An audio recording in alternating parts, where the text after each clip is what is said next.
gentlemen out there in fantasy football land. Welcome to the one and only Rumboyz Fantasy Network. This is Rumboyz After Dark. Make sure that you guys like, comment, and subscribe. Apologize, we were running a little late. My computer decided that it wanted to do a Windows update. Shout out to Microsoft and all of your fine products. Thanks a lot. So yeah, my computer had to go through an update, but we are here. We are back. Ladies and gentlemen, it's another Friday night, and it feels alright. The party's here on the rum side. So I reached for my crew, and then I set it up. Better like and subscribe to my stream. What's up? Let's go ahead. Let's get into it. Ladies and gentlemen, first things first. Look, if you are really, really, really into the whole fantasy football thing, okay, you know, with them bad minds, with them Rumboyz bad minds, you guys need to really, really get up on all 22. Okay, that's right. You guys need to get up on all 22. All 22. My bad. Wrong thing. Right there. All 22. Here's our promo code. Fuck! I am having some technical difficulties. I need to get a new laptop, clearly. All 22 is live now. For those who don't know, All 22 is a premium fantasy football game powered by Pro Football Focus. So, you know, PFF. You guys have all heard PFF. You've seen me retweet PFF before. The All 22 platform includes all positions on the field, including offensive linemen, punters, and kickers.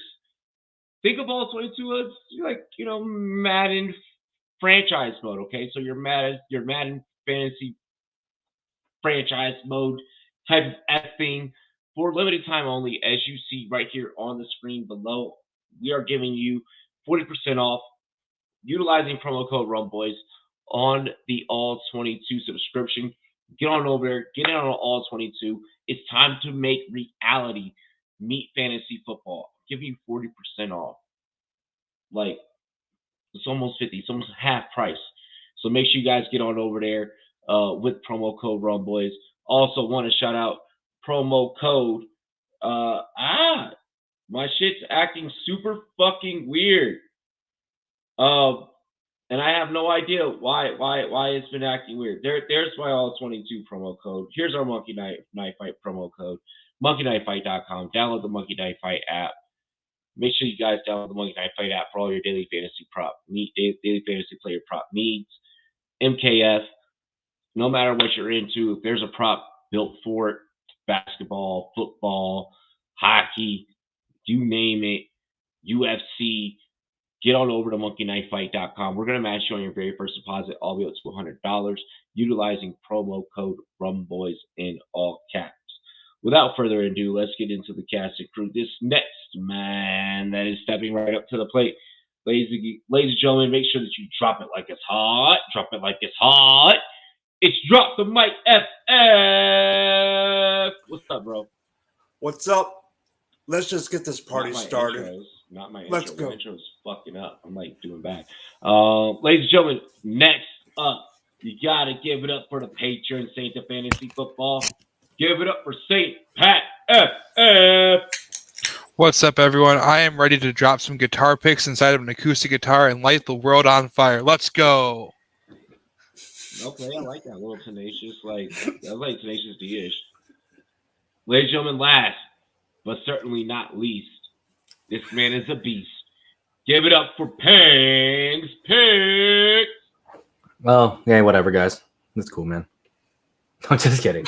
What's up, guys? Another day, another ripped shirt of mine. Look how many holes this old shirt has. I've had this shit for fucking 12 years, baby. Rocking. Holy. I didn't know you were so religious, Pang. I didn't know that was your Sunday shirt. Holy First shit. off, All this right. is an old platoon shirt. They don't make these. Why are you talking about anymore. the crapper at the church? What Holy church? shit. Y'all leave him the fuck alone. Why are we so mean to each other? Ladies and gentlemen, welcome to the Rumboyz Fantasy Network. Make sure that you like, comment, and subscribe. This is Rumboyz After Dark. Cheers to me, cheers to you, all the Rumboys and girls. What it do? Dilly. Frickin' dilly. Penis.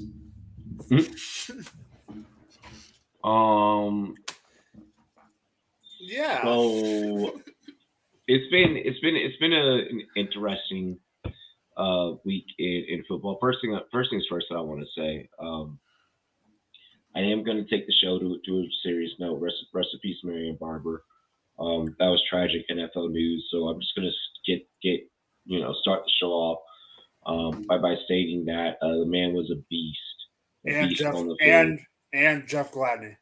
And Jeff Gladney as well. Yeah. So RIP. This is a sport where what you do on the field can impact your life outside and life after. Guys gone too soon, too young. So I want to make sure that I do take the time out, not just as a fan of football, but as a human fucking being, to acknowledge another human being and acknowledge their existence and the great things they did for the game and just their families and so on and so forth. So I just do want to start off the show with that. Cheers. Cheers to me and cheers to you all the Rumboyz and girls. What it do? Following that somber news, we do have free agents to talk about. Okay, we do have some free agents to talk about. There's a couple of offensive guys on the board, mostly, to be honest, fucking wide receivers. Yo, we haven't even got into the first take, and the sirens are already coming. Some of the best offensive free agents still available. Who retires and who plays again and where? In a week where it seems like both offensively and defensively, guys just retiring everywhere. On this list, we have Rob Gronkowski, Odell Beckham Jr., Will Fuller, Cole Beasley, Julio Jones, and T.Y. Hilton. Mike, we start with you. Go down the list. Rob Gronkowski's playing in Tampa this year. If Brady comes back, Gronk is coming back. OBJ, I do think is going to play somewhere, but I think he's not going to sign until rehab is going and he's partway through the season and he finds where he needs to play. So where he's going to play, I got no freaking clue. It's going to be someone that's going to end up being a competitor. He tweeted that he wants to run it back. Yeah. Will Fuller, he'll sign somewhere, but can he stay on the field? My guess is he'll end up in Cleveland, but who knows? I do think that because of Watson, but we'll see. Cole Beasley's going to retire. Julio Jones, I think, is going to Julio's the one that's hard for me to figure out, to be honest. I don't know what he's going to do. Part of me thinks that he's going to be one of those guys that's going to want to try one more year and try to win it. T.Y. Hilton is going to retire. What do you really think that? All right, you went through your list, motherfucker. Do you really think that Julio is going to help a team to a ring? Like, yeah. I'm not saying he thinks he's going to.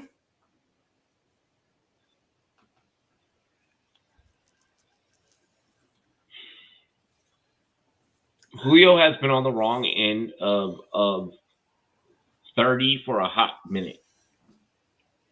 Before even fucking hitting 30. Julio's not. His chance to win a ring was 28-3. I don't think that a team picks him up and is like, yeah, that's the guy that's going to get us over the hump.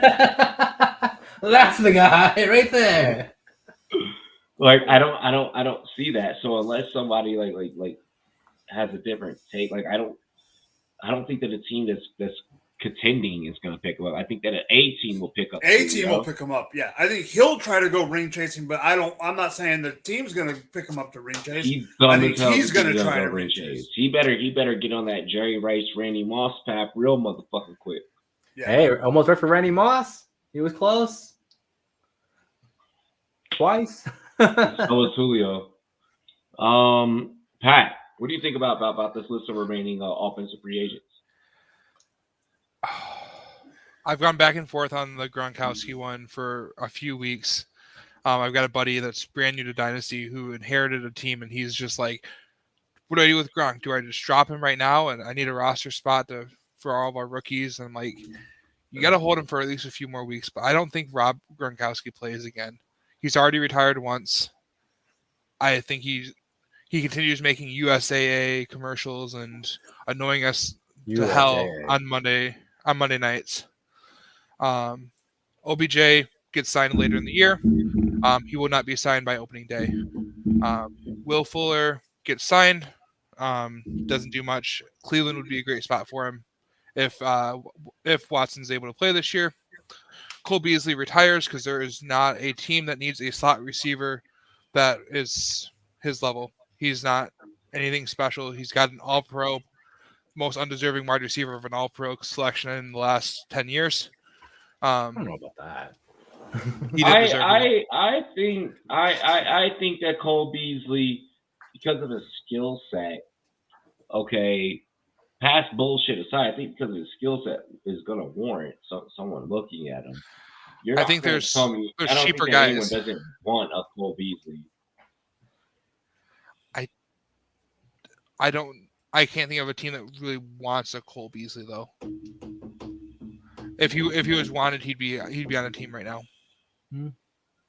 Fair enough. He's 2 years removed from an all-pro selection, one of the worst in the last 10 years. But you're an all-pro.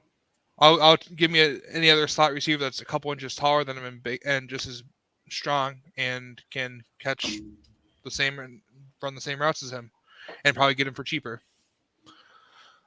Most likely already on a rookie contract. Julio Jones, I think he plays this year. He ring chases, or at least like jersey sale chases, but he goes out officially and officially. Dwayne Brown will definitely be picked up at some point. Yeah, he'll be on a team by middle of training camp. Yeah, I mean, it's a good point to point out though. This guy is 36, left tackle, amazing left tackle, guy that's been shat on his entire career, literally, and then he'll get picked up. I just don't know. The only person that's literally been shat on this year his name is Johnny Depp. And he won a case. No, man. You guys forget how the Texans, how dirty they did Dwayne Brown. They did his ass fucking dirty. I already talked about OBJ, so you cannot be the Johnny Depp joke right now. Why couldn't you just let that one breathe, hey? You could have just wasn't let the that joke one. That was needed. The joke is that we have more money than ever heard. We do. Hot boy summer right now. We winning. Yeah, baby. We to go make Aquaman. Yo, every man that's ever. I got the Aquaman money now, guys. Like, yes. Continue. So Julio signs somewhere and then officially retires next spring, and signs a one-day contract with the Atlanta Falcons. Julio, come become a fucking commander for a season. I can see it. Pull a Dion. Join the Burgundy and Gold for a season. Prime Time did it. And then T.Y. Hilton, I think, just retires. His legacy's already kind of fallen off, and he's fading into obscurity already. Like, just call it a career. When there's a zombie apocalypse, if I'm running behind T.Y. Hilton, I'm throwing a fucking hockey stick right in front of his legs to trip his ass because he's gonna pull a hamstring anyways. Yeah, fucking straight up Big Daddy style. Because he's gonna pull a hamstring anyways to get 8 anyways. I might as well just fucking end it right then and there. But you really gonna give the zombies T.Y. Hilton? He's not gonna be able to feel the pain of the hamstring once he's a zombie. The hamstring might he's gonna chase and eat your ass. I have weapons for that. Like Pang. Pang, you're safe. Gronk, I think he's retiring. You already saw Gronk has already done the main quest of the video game. He's been doing side quests for the last few fucking years. It's been hilarious. He did wrestling. He's doing commercials now. Like that's fucking Gronk for you, right? Like he's just doing side quests. Let him dress up as Spider-Man. he's just doing shit. Who fucking knows anymore? You see how the situation from Jersey Shore is like a amazing cornhole player now. Yeah. Like they're just like this motherfucker's like doing side quests. That's what Gronk's doing. He's just side questing now. Yo, yeah, he was at batting practice with Brady the other day. Like, yeah, they were just on Instagram. Who fucking knows? OBJ, he's going to be on a contender, right? You're going to see a team that's like week 13, like sign OBJ because they saw that he's running routes and he's wiping his ass both hands. That's be cool. Will Fuller will take an injury at some point. Whatever hospital beds are or nicest get caught with steroids. Yeah, whatever hospital beds is just nicest in the area he'll be at. That's going to be cool for that hospital. And then Cole Beasley, I think he can be signed. Actually, I was laughing. I was like, what fucking team would use Cole Beasley? And I was like, the same fucking team that just used Amendola last year, and that's the fucking Texans. Like, it wouldn't fucking surprise me. Like, he ends up on his random ass team. He ends up on Detroit on an already crowded receiving room. But it wouldn't be surprising, right? Like, Amendola was on a fucking team and did work last year. Like, it fucking happens. These random guys just come in, steal like 3 fucking touchdowns, and then you're pondering them if you're going to use them for some random week, right? Like, Chris Hogan did that shit too. Always white guys. But, fucking always white guys. Always these fucking random white guys. Like who knows? He fucking might end up on the Patriots for all I fucking know at this point. Julio's gonna stick around. I think the name is there. He produced just enough where people go, hey, like, if he's not injured and we put him in there to be this guy on low money. If we could get 8 games out of this motherfucker. Yeah, like, if we can get like 4 fucking awesome games and maybe have him in the playoffs, like, maybe. No, that's not still a good run blocker. He's still a good run blocker, and then T-wise, yeah, he's done. But I will say that his legacy is not diminished super hard because there just hasn't been many outstanding receivers since like Reggie Wayne, right? Like, so he's always kind of gonna stick there. He's gonna get like a Ring of Honor thing, and props to him. He earned it. He deserves it. And I'll leave it there. But yeah, I think Cole Beasley ends up on like some crowded receiver room that we just laugh at. Like, if he was in a Texans, would you be surprised? If he ended up in Jacksonville, would you be surprised? The answer is no, fucking not. No. These like random blow ass like fucking tier teams. What if he ends up in fucking Tennessee? Any of those fucking South teams? Like, he just ends up there. He could end up being a goddamn Patriot. Yeah, any of those fucking like AFC South, I can see that. NFC South fucking teams, whatever. AFC South, he ends up on that fucking roster. Somehow it's like, oh, there he is. Like, there's fucking Cole Beasley, because they all kind of like have these middling rooms that don't make any fucking sense. And he's gonna steal 4 touchdowns, and we're gonna be talking about him, going, fuck, maybe we should use him, but we don't know when. Gronk's career. So here's how I'll go down the list. Like, Gronk's career doesn't have the story that it has without Belichick or Brady. So Gronk is not playing for another team with another quarterback ever fucking period. No, Brady's back, Gronk is back is what is the theory that I'm under. With OBJ, I think that he could. I think if it's the Rams, he'll run it back one more year, and if the Rams would be more than welcome to have him back, he'll run it back. Otherwise, he's not doing this whole another team bullshit. Hold on. Let me ask you a question, Robbie. What? If a certain team in the NFC North is doing good, I could see him going to Green Bay. I could too, but that requires that team to do well, and I feel like that Detroit is putting something together there that we're all. I'm gonna tell you right now, Week 1, Detroit's a fucking underdog. I was looking at the line last night. I think they're a plus 160, plus 170, some shit like that. And I think that heading into Week 1 of the season, you could probably bet underdogs for like the most part Week 1 and come out on top. I think that we're gonna, and I think that we're gonna see, and I think that we're going to see a trend of typical historical underdog performing teams being top dogs this year. I think that we're going to see it. This is the new guard. I've been preaching this since 2018 that this is coming. Like, I feel like one of those old school like televangelist fucking guys, like the rapture,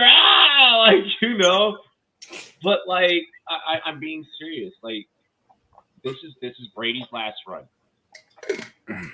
This is Rodgers mentioned it during the match.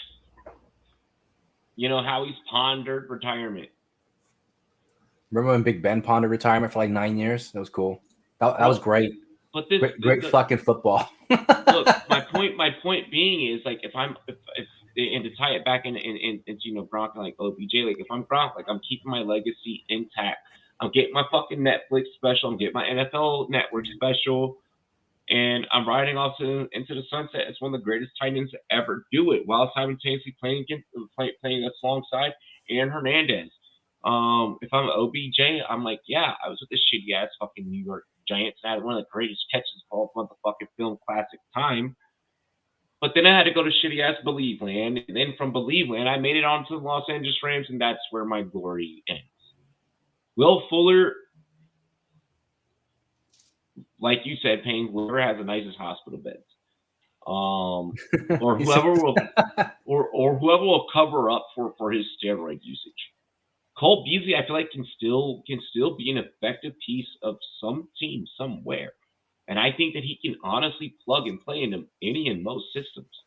I wouldn't be shocked if the Colts took a flyer on him. I wouldn't be shocked if I just feel like it's AFC South. Like that's just a fucking that's someone that's calling to him. It smells like AFC South, right? It just fucking does. Like all four of those teams have these really like wonky wide receiver cores, and you're just like, Cole Beasley could work. Beast in the trap could be trapped in the AFC South, and I'm with it. Or I could see him returning to the NFC East. I could see that being a burgundy and gold type situation. And his teeth would match the South. It would be perfect. You're a fucking dick. Joke. I used to live in the South. I loved it. Oh, I fucking hated living in the South. No, Payne, you're completely I enjoyed it, man. Joke. People love me. Fuck that. Julio. It sucks that Tennessee didn't work out because that was your chance at a ring again. And I don't think a ring-worthy team is gonna go and pursue you like that. Maybe you end up somewhere random. You pull. Well, ironic because Randy Moss was a Titan for a hot minute. Maybe you go in. I know I brought up Washington before, but maybe you do that. Like maybe you fucking go to Jacksonville. Maybe you go somewhere where you could just collect a check and put asses in seats for a little while.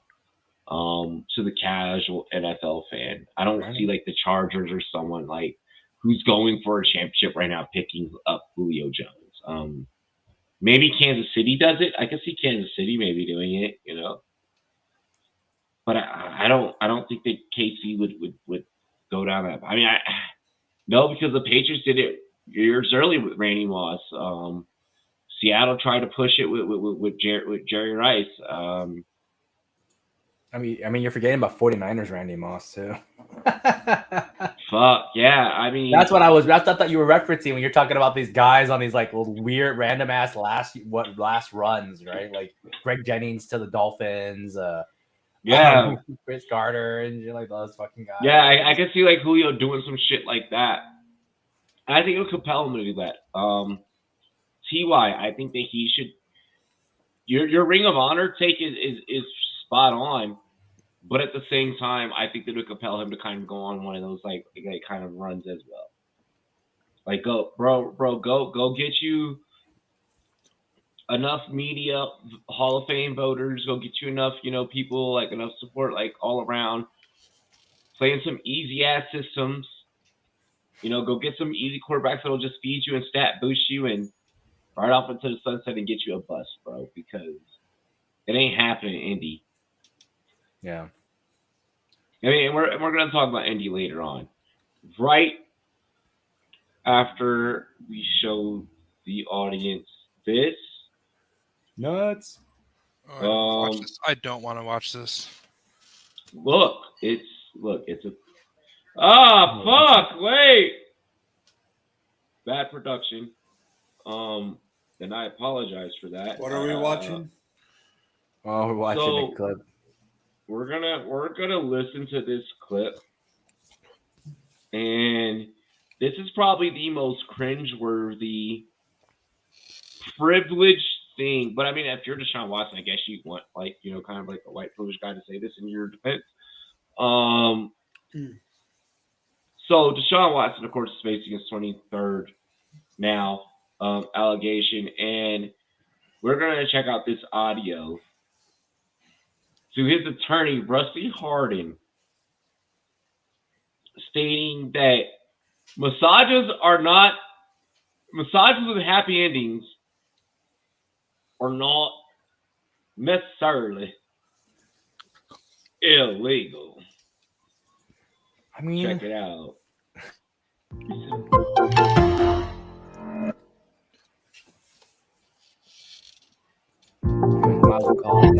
Fuck.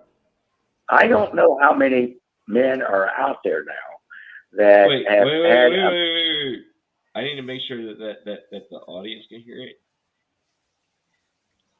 because of the production quality of the show. Like, we got to make sure that y'all can hear this banananess. Oh, share screen, share system audio. You can hear it. You can hear it on the. Yep, I just got it on the. All right. Well. All right. We're gonna now let this rip. I don't know how many men are out there now that have had a massage that perhaps occasionally there was a happy ending. All right. Maybe there's nobody in your listening audience that ever happened to. I do want to point out, if it has happened, it's not a crime. Okay. Unless you are paying somebody extra or so to give you some type of sexual activity, it's not a crime. And so at the end of the day, that's another thing that would affect conduct. Doing something or saying something or being a way that makes you uncomfortable is not a crime. And so we've had 2 grand juries find that, and nobody seems to want to listen. All righty. So what the fuck do we make of this audio? Like, I'm gonna be honest, it's the most privileged fucking thing that you could say. Like, listen, if I'm paying you for a massage, and if you do anything extra outside of those services, it is very easy for you to misconstrue, or for you to then compile those services into that same price. Fuck that. No, it's a sticky situation. Get what I said there? It's a sticky situation. You shouldn't be involved. You shouldn't be involved in it anyways. Like, you shouldn't be involved in it anyways. Like, rub and tugs, like, aren't cool. Like, I don't know where this whole thing that, like, rub and tugs are like the thing of the century came about. Paying your take. You set this one off. I mean, he's not wrong in the sense that if like a girl just straight up just does it to you, it's not illegal. But if you're out there propositioning it, it would be, because that would be a sex act. Yeah. Right? Like, you're paying to get a sex act. Now, it's not like, and you can't go, well, my money fell in my wallet into her fucking jizz cover hands. It's not how this works. Oh man, like, like that's not. But that's not how any of this works. Like, that doesn't just happen. Like, that doesn't just happen. Like, so it just seems like a very kind of like bad mental gymnastics of like, oh, well, this accidentally occurred into this, which then into this. Well, then, it's not illegal. It's like someone in your face with their fucking hand going, I'm not touching you. No, bitch, I'm still going to punch you in the face. This is way too much. Yeah, so, it's still assault. Like, yeah, like you're still in my face. I'm not touching you, right? Like, that's not how that shit works. So it screams scummy to me, and it screams just kind of like, we're a terrible defense right? in a fucking case. Yeah, like, you might as well use that shit for Amber Heard, right? Like, well, I didn't do the brown fish was in the CGI water. I don't know how they got there. That kind of shit. Hey, bitch, be quiet. Like, we know you did it. We know you do, dude, in the fucking water next to fucking Aquaman. Talking about brown fish in the water and shit. And then the big brown shark came. So, I don't know. Hey, that's it. Hey, this is more so like a thing that, like, yeah, because this is the most shittiest fucking defense coming from someone that did military. You try to get a bunch of bros to be like, yeah, exactly, girls, we like girls. Like, that's what it sounds like. Yeah, like, you don't.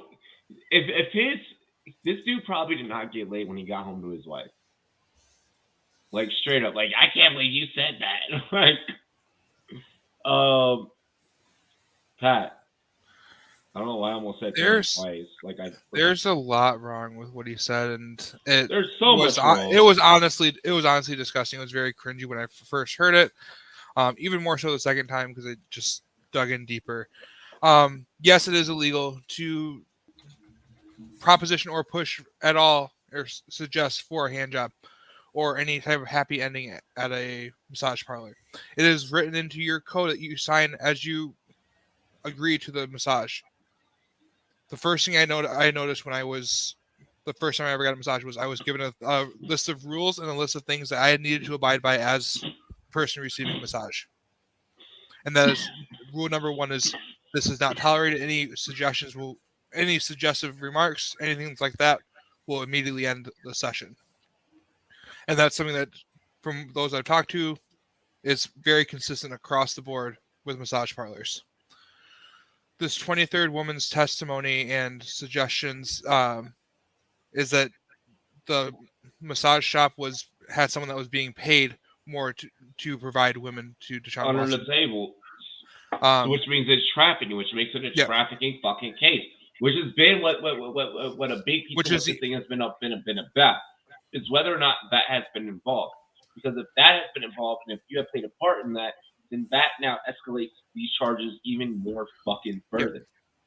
Yep. 22, I've said this before, 22 and now 23 fucking women are not coming forward, bro. Let me put it in your terms, bro. Okay, mister, I don't know a single man, maybe in your listening audience. Motherfucker, first off, I am not rich enough to just be going from massage parlor to massage parlor and be like, massage once a year at best if you're fucking loaded. Exactly. Yeah, like at best once a fucking year. Like, yo, if you're going around like just being like, yo, getting fucking rubbing tugs like that, yo, you're a scumbag straight up. Like, dude, just go to a strip club or like purchase OnlyFans, bro. Like, actually support chicks like that are fucking doing this honorably, like. Yeah. With their heart, that actually want to be doing, like, or maybe not, but like, you know what I'm saying? But like, with their heart, like, it comes across as, yes, we did it, and no, we don't think it, we don't think it's illegal. Now, I will say one more thing that really rubbed me the wrong way was him saying, him making someone else uncomfortable isn't a crime. I'm sorry, sexual harassment is a crime, bro. True. I forgot about that part. I hate. So even if it didn't go. And here's the thing: sexual harassment is a crime, and we learned recently. We bounced a joke off it because I'm trying to see if people can get the parallels to where like it's 2022 and this whole double standard shit. Like these double standards are starting to break and society is changing. Johnny Depp just won a fucking case, a DV case, in the state of fucking Virginia, of all states, as a male against a female. That does not happen. If 23 motherfucking women are coming forward, bro, I don't think that you're playing football. I don't think that you deserve to play football until we get down to the bottom of this shit. I like Lee's comment. Yeah, Lee has a really good point. Yeah, he said, you being horny and forcing your horny ass on somebody's body is a crime. Exactly. You can't. There isn't this defense for, well, other men in society and your listening audience, I'm sure, have had rubbing tugs, so therefore success. No. Just because another person doesn't get caught doing something doesn't mean that they are not equally as wrong as the fucking person that got caught doing something. It just means they're a scumbag who didn't fucking get caught and deserves to be caught. And that means that that means that you as a lawyer know that there are other people out there that have done this. You should be upholding the motherfucking law. Nigga, get your ass out there and fucking go catch these people. The fuck? If you know that this is happening, I don't know if your listening audience has people out there or not, but you dumbass. Sorry, Pat, continue. That's right where I was finishing up. Like, those two things really rubbed me the wrong way, and it was a very boomer thing to say, and very out of touch with reality. It was a typical guy. Oh well, you know the typical sharing boys and wee boys. Oh, you tell me you don't like girls. I'm surprised you didn't say that shit. Like yo, shut your weird fucking those type of people creep me and weird me the fuck out. Because it's he catcalls people. Yeah, you're definitely catcalling. You definitely are like that type of person that like looks up at like chick skirts like you're a fucking weirdo. You're a weirdo, bro. You're the type of person that's like, how dare you breastfeed in public? Motherfucker, those are what titties are supposed to do, you bitch. Like, shut up. Like, if you're getting horny off a woman breastfeeding, you're weird. Like, he's one of those types of dudes. He's one of those types of dudes. That's like, yeah. And I don't like those dudes. Those types of dudes can't party with me, bro.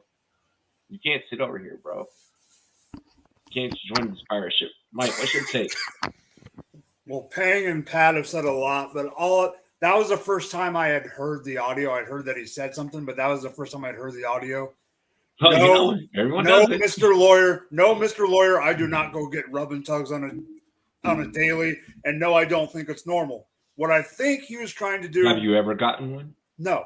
What I think he's trying to do on this, he's trying to normalize it so people, and I'm saying males, I think he's trying to normalize it to the extent that males will take his side and the general public will think that it's okay and lessen the horrendousness of what he did, and he is freaking wrong. So we're normalizing rubbing tugs now? That's what he's trying to do. That's what he's trying to do. He's trying to get enough people to kind of be like, you know what? If a hand just happens to fall on my cock, I'm down too. Like that's what he wants. Like he wants what I think. That's exactly what people so that one of these idiots on the fucking jury and shit will be like, And keyword is idiot. Fall on my cock. You have Good to be times. a fucking idiot. You seriously have to be a fucking idiot to think. But here's the problem. Here's a problem with that.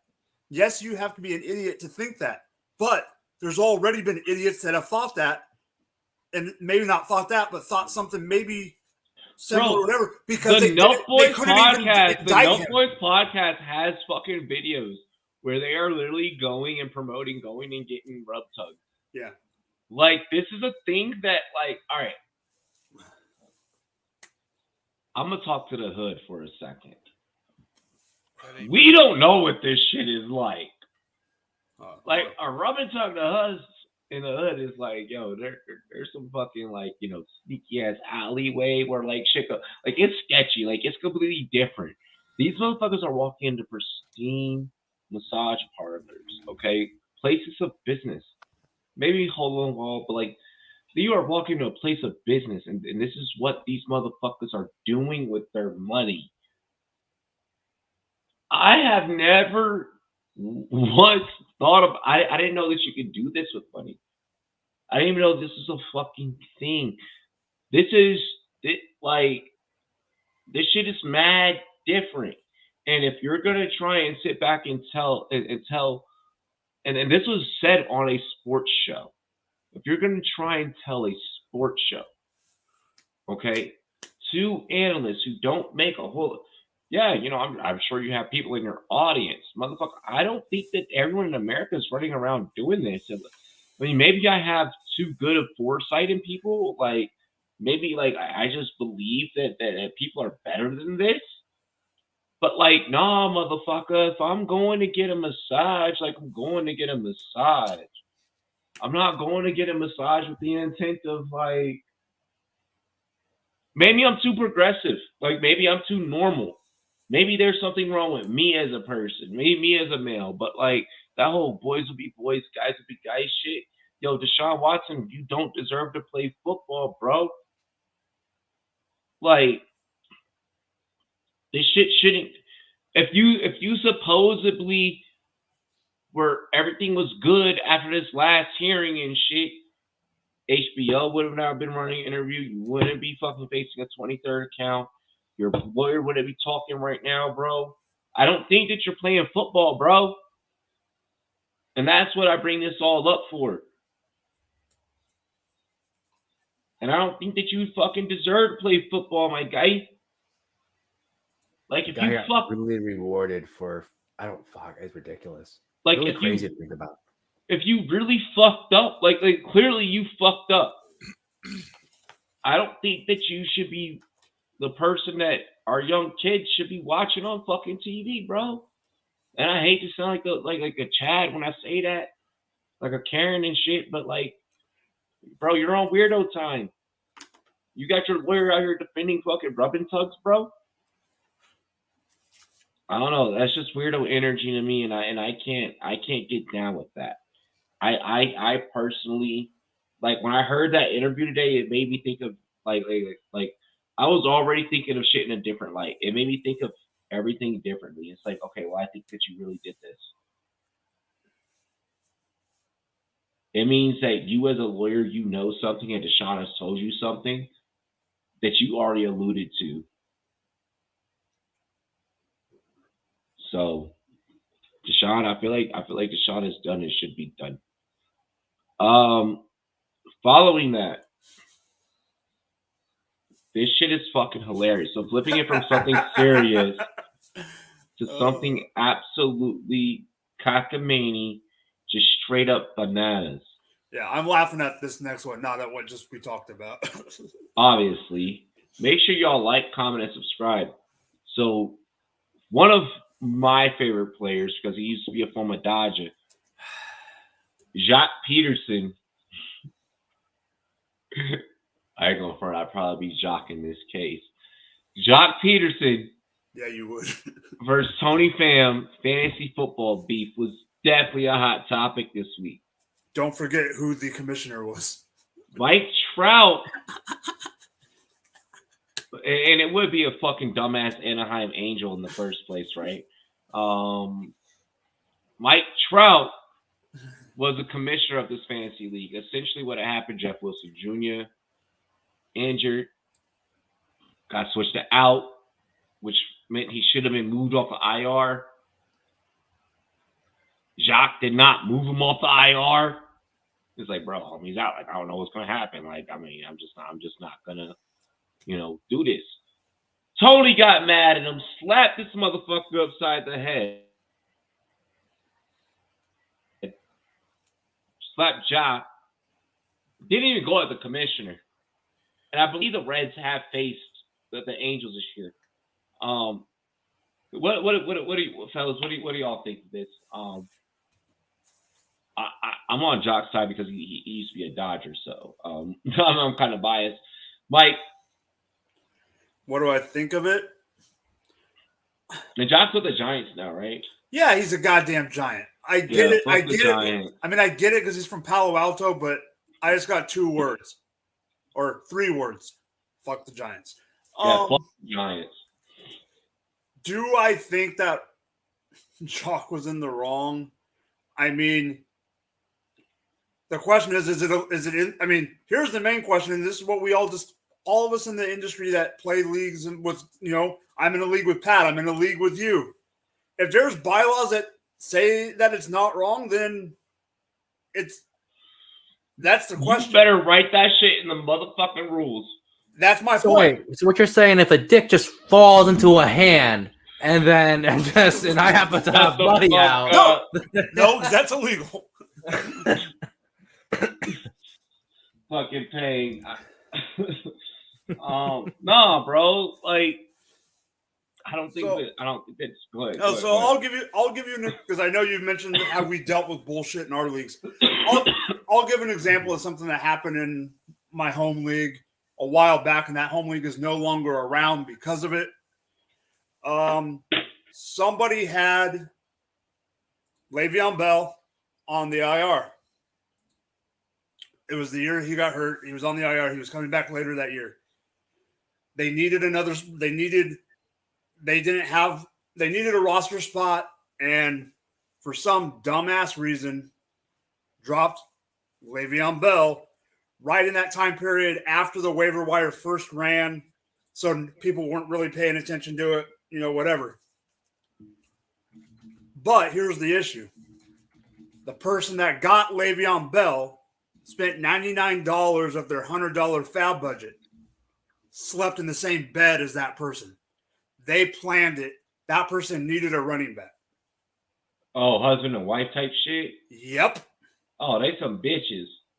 And then when they got called out on it, they said, that's not collusion because if it was a trade, it would have been collusion, but it's not collusion because I spent my fab. He admitted later on that he dropped them after the original run, knowing that no one would pay attention up until the next day.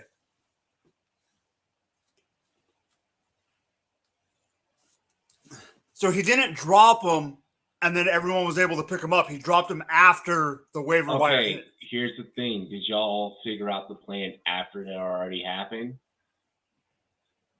We were told about it after it happened, yeah. So they snitched on themselves. So if these motherfuckers never Takashi themselves, well, that's y'all's dumbass fault.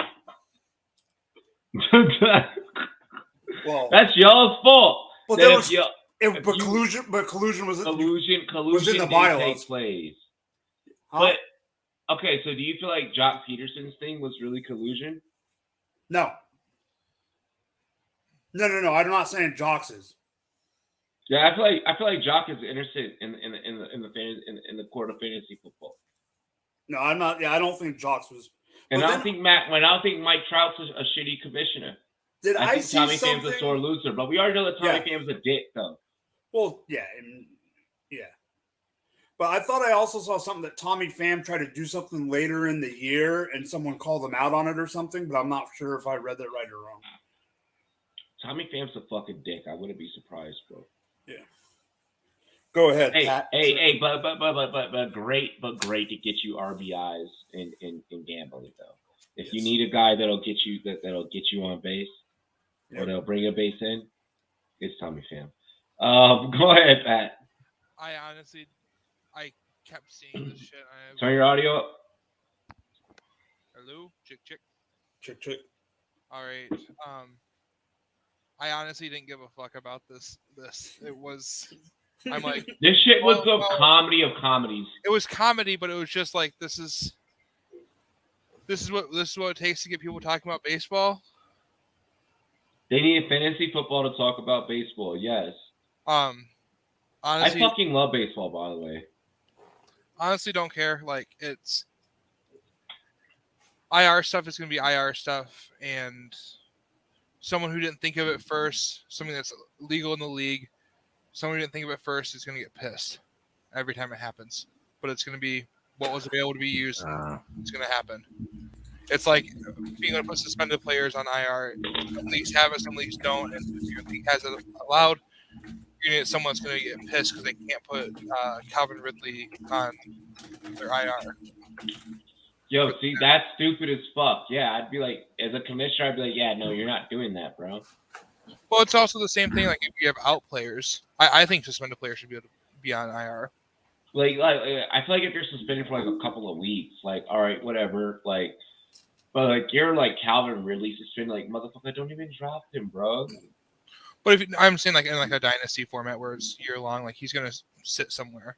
Yeah, dynasty, that's different. Okay, even at that point, I don't care if you fucking leave Calvin Ridley on your IR. You waste that IR spot for the when someone valuable goes there. Like that's what it comes down to is, and you're gonna have people that are gonna get frustrated by it no matter what happens because they're not the one they got to use. At the end of the day, I'm better than you, period. So I'm not gonna give a fuck what you do because I'm gonna utilize whatever system is given to me to win.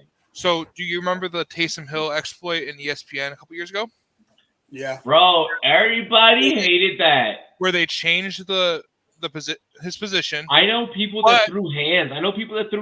Over that. But if he was already in your tight end spot and you didn't change anything else in your roster, you could leave him there. So have you ever been in a league where How garbage is that?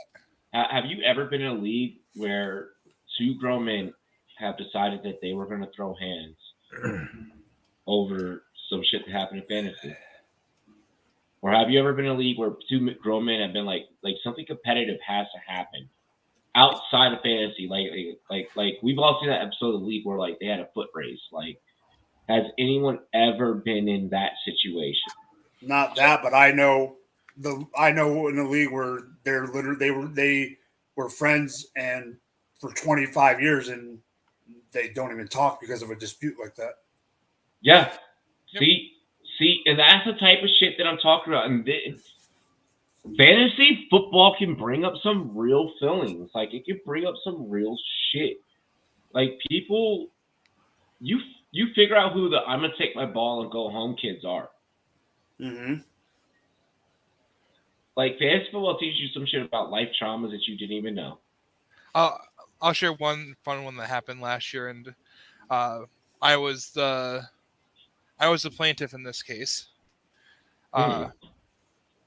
So I'm in a full rebuild, and I noticed that my opponent in a super flex league has Deshaun Watson as his quarterback and Jameis Winston. I was gonna make a joke. I'm not going to. Oh, sorry. Jameis Winston just tore his ACL. He has no quarterback for the upcoming week. I'm in a full tank. I have Baker Mayfield. I offered to him for 22 first. And he gets kind of pissy with me. And I sent out Baker Mayfield for a first to a couple other guys that week. He got super pissy. He declined it and sent me a shitty counter. That was like semi okay. And then I sent him back again, this time with a first and a second. And he just got absolutely pissed. So he decides to set it in the lineup. I win by 1 point. Cost me the difference between Breece Hall and Drake London in the rookie draft. Monday morning, he sends out his 2023 first and goes and gets Geno Smith, who was done playing, and Russell Wilson was returning just to spite me. Damn. I don't care about this league. It's not enough money for me. Nah, bro. I've seen people go out in the backyard. I've seen people go out in the backyard in the middle of a draft because someone took a player that someone else was literally about to go, and they will slap box. I've seen people like I've even seen people. It's like, yo, no, we're not going to slap box. No, we're going to put on gloves. Like, but also like it's draft day. We're drinking. There's barbecue on the grill. No wives or no chicks are around. So like, we're like, yeah, full turn up. You know, so like it's really like, yeah, like my draft days can get a little wild. My draft days used to get a little wild. I think that the league that I'm about to get at the homie FF Kobe. I think the league that him and I are about to start here in Colorado Springs is probably about to get wild. Like, I want to do some wild shit for that draft, and I want to make some wild off the fucking rails content for that. Like, I want to do something completely different. Like a hip hop video meets fantasy football type of draft party. Yeah. Paying. What's a fantasy football falling out that you've witnessed? There was okay, I'll give you guys two stories. One for football, one that actually was actually both of these destroyed a league. It's actually funny. So there's a league I used to be in when I first started called the Couch Potatoes. When I was new to fantasy. Couch Potatoes. 2013 or something like that. I was just barely playing, started picking a fantasy to play with my brother, something for fun. They were in this league for like maybe like 6, 7, 8 years, and then this fucking guy, to get himself into the playoffs, he was a commissioner right at the end, like the final 2 or 3 weeks. He all of a sudden made a rivalry week right at the end, and it put him in a situation where he had to play someone that wasn't doing so well, and he won himself into the playoffs. Didn't win the championship, but he got basically into the finals of it. If the other guy, there's one guy that basically got teed, like was peeved as fuck. he gets beat out by the champion right before the playoffs, and then they calculate his scores. If he would have just played, like if he would have got his original opponent played, he would have made playoffs. He would have won it straight out. He would have just won the whole thing. And it was like, what the fuck? Where did this rivalry week come from out of nowhere? So that basically ruined that league. That league disbanded like a year or two after. And it all started from there. And then this other league I was in for basketball. Now this shit was this guy got butt mad so hard over a trade. Basically, a guy was like, "Hey, I'll trade with you," and then I like jumped in, was like, "Hey, actually, I want to make a trade with you. I'm trading." I remember the trade. See, I traded him like Terrence Ross or something, or Michael Carter Williams, something really garbagey, right? Like Michael Carter and whatever. And this dude fucking threw the biggest fit. These guys were playing NBA basketball for like 10 years too, and ever since that trade, the fucking league disbanded because the guy threw the biggest fit over it. Shit was fucking hilarious. So I've seen two leagues die over just like really low petty shit. And it was cracking up. Fantasy football can fantasy sports tarnish. Yeah, fantasy sports period, can tarnish friendships, So like I feel like you have to make sure that like one of your league bylaws is that like your friendship will always outlast the league. Fuck. That league those leagues just fucking poofed instantly. Yeah, dude. Now also with that and with that being said, like, I mean, if you're going heads up competitive, I mean, I understand where the emotions and the tempers flare. I don't think that anyone is necessarily wrong in this case. I think that it's very interesting to see baseball players put so much and care so much into the NFL and into fantasy that it came to blows. And the fact that we witnessed that in real life, and like I think that everyone that's ever played fantasy football was like, I know what that's like. Like we've all had that league mate that we wanted to fucking punch in the fucking face, or like slap upside the head for some dumb shit. Like, yo, how could you trade, Austin Eckler, like when I was seeking him, or whatever. So in a way I kind of respect it. And I kind of like it. And it's exciting for fantasy. Like, this is the type of shit that people, that Netflix will say, let's make a fantasy football show off of. Let's get a fantasy football reality show going. Let's lock 12 people in a house. Like, imagine being locked in a house 24/7 with the same people that you fucking play fantasy football with for a whole season. Can we give it like the WWE special guest anonymous Raw GM, where like rules change? You gotta adjust your audio, bro. Can't hear you, Pat. Was I muted? There you go. There we go. Now you're back. Sorry, I had said something to Rachel. My bad. Get like the special Raw GM from back in the day for WWE, where it just changes the rules randomly without telling someone, and like leave people out of the loop, just cause that extra drama. Bro, or like some survivor, like you get vote off the island, like you get to vote on what two people have to trade between each other that week. Like, or you get to decide who gets to be commissioner of the league that week. Like, bro, just dumb, just you could create so many dumb fucking twists and turns in a fantasy football league with the reality fucking show twist. Like, I feel like that's what this proved. Like, if I was the makers, if I was the producers of like some old school reality shit, like when we're all 90s kids, 80s, 90s kids, like when we all first fucking saw The Real World, and we were like, yo, these producers were smart. Like, them motherfuckers were ahead of their time. Like, if I were the producer of The Real World, I'd be like, and if I saw Jock Peterson and Tony Pham fight, I'd be like, I just got an idea. Because, bro, like, if you lock 12 homies for 12 weeks, nothing but all of their vices, no chicks, though. Like it's just all football for fucking, like, all fantasy season. And you just, because you couldn't have women around because, like testosterone will balance out. So you would have to make it just like, no, we put you on an island, we put you on Fantasy Football Island. And for fucking 14, 15, 16 weeks, you're all here competing against each other. Can we do physical challenges for waiver priority? Bro, there would be so many. The producers, bro. This shit. If this shit were to be like on like some ABC or some shit, the producers would have challenges. They would do like crazy things to make this happen. Like stand on a plank on one fucking foot for an hour, like some shit. Like, bro, there'd be crazy shit. There'd be crazy things.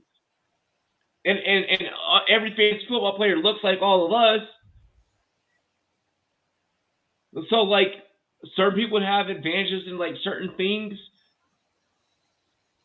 Bro, you could throw in so many different challenges. They would, and they could favor any type of contestant in any manner.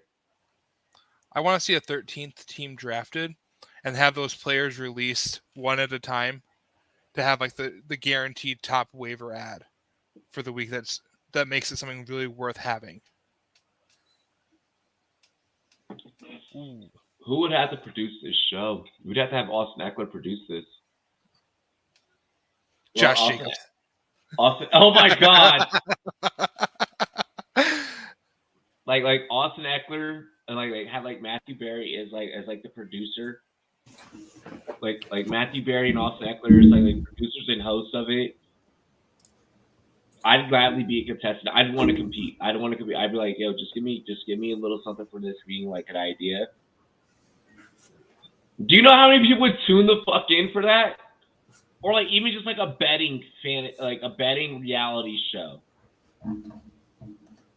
Where it's like we've taken the top 12 best DraftKings sportsbook players and we've stuck them all on an island.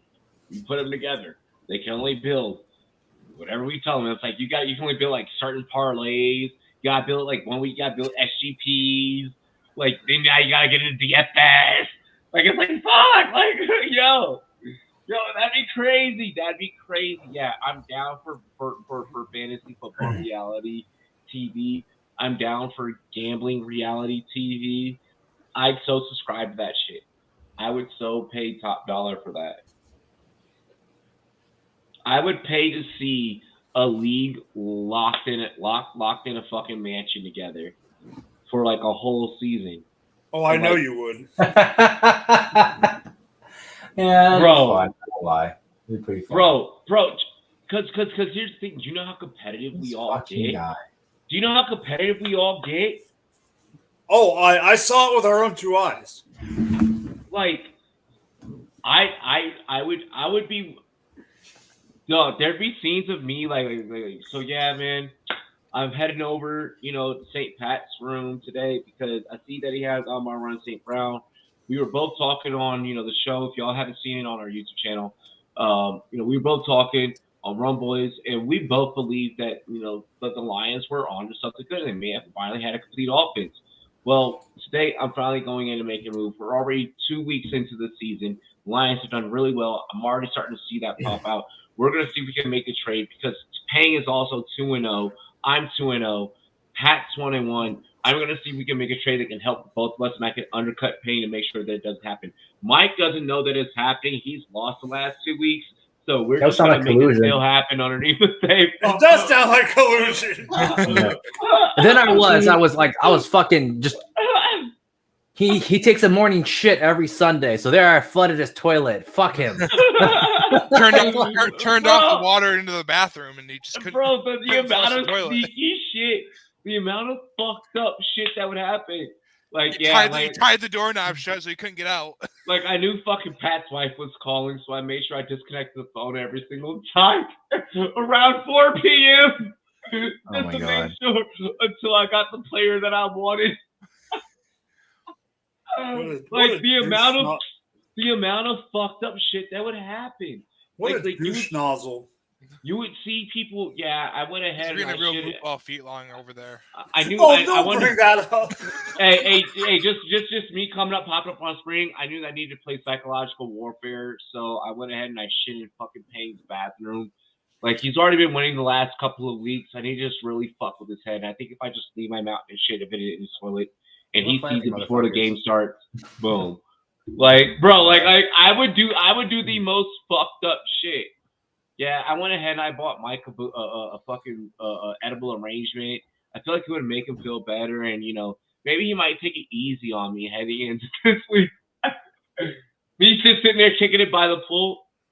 So how do you feel about Allen Robinson right now?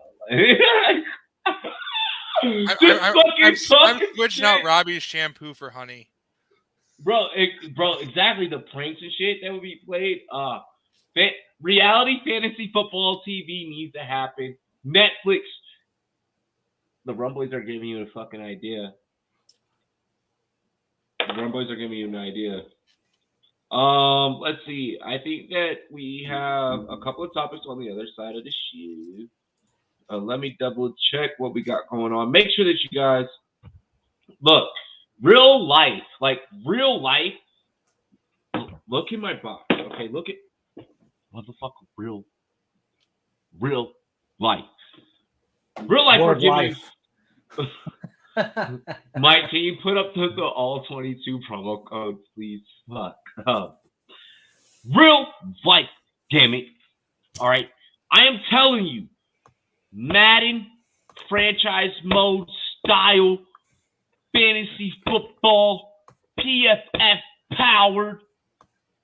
It is here.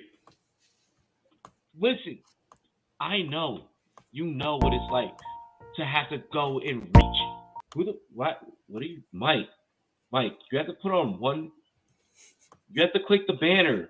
The banners, Mike. Is it not coming up for you?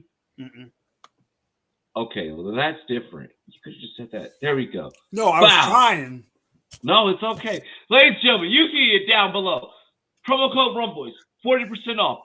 All22.com. All22 is live right now. Reality fantasy football. They met each other. We're drafting offensive linemen. You've never done that before. Okay? And I know that you're looking for that. As the homegrown Matty Kroll says, thick six to win your leagues. All right? Ladies and gentlemen, we're drafting punters. When have you ever gotten fantasy football points off of a fucking punter? We're drafting kickers. We've all played with kickers, but we're going to the upper echelon. We're drafting kickers or special teams and shit. You can get it all here. All 22, powered by PFF. The official Madden franchise mode is here. I'm so excited to build my all 22. Go through my budget. We're opening up a league for you. Look out for a tweet dropping tomorrow morning, Saturday. 40%.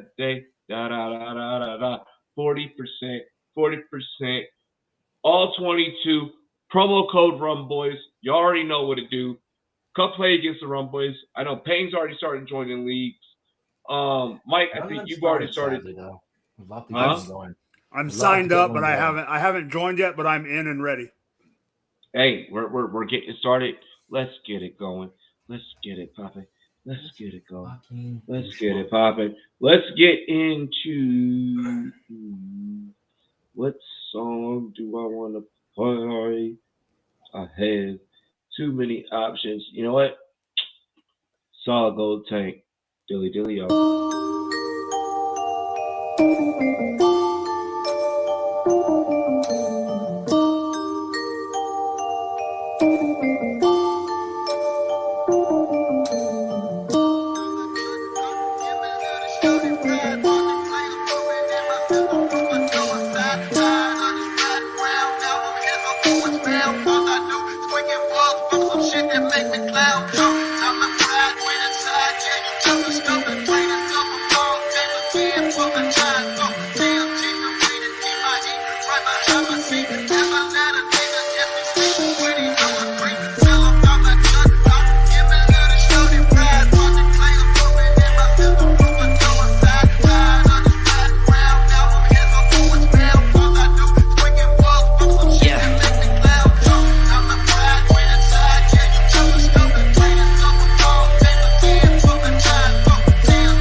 Henny Remy, shorty, I've been mixing liquor lately.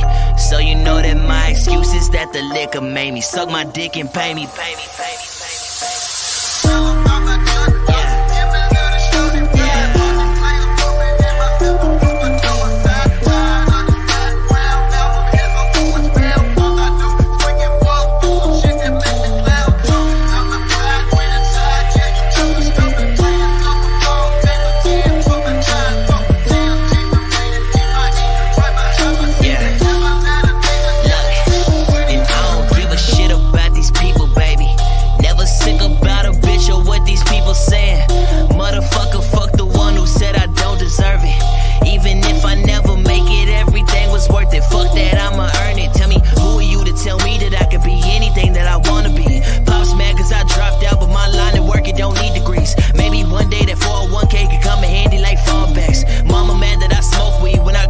She don't call back like, damn.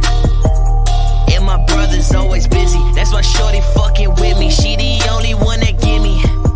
Yeah. And I rode this here for 2. I just hop up in the whip. I hit up 6. She smoke it with me. Little bitch.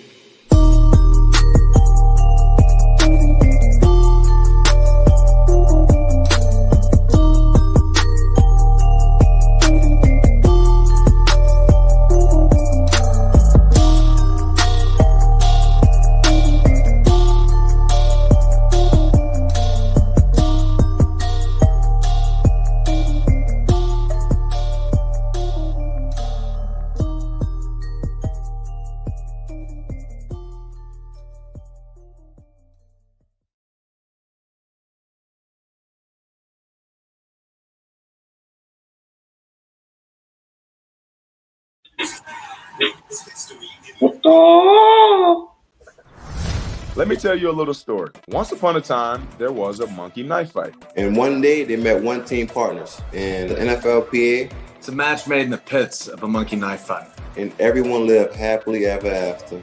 Are you listening? This is big. What is a monkey knife fight? You know, it's thing monkeys, knives, you get it. Fantasy sports is monkey knife fight.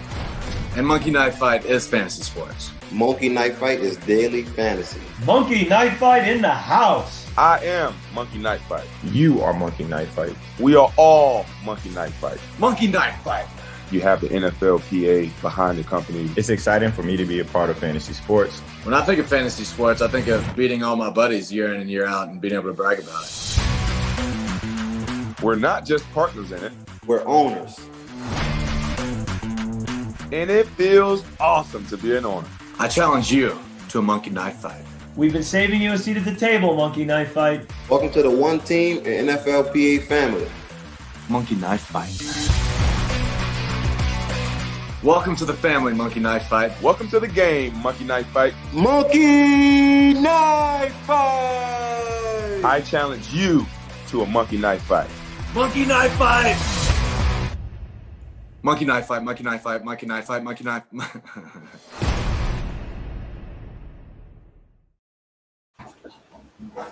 Yo, fucking, the Astros are smoking that Royals pack right now. Like, I am loving it.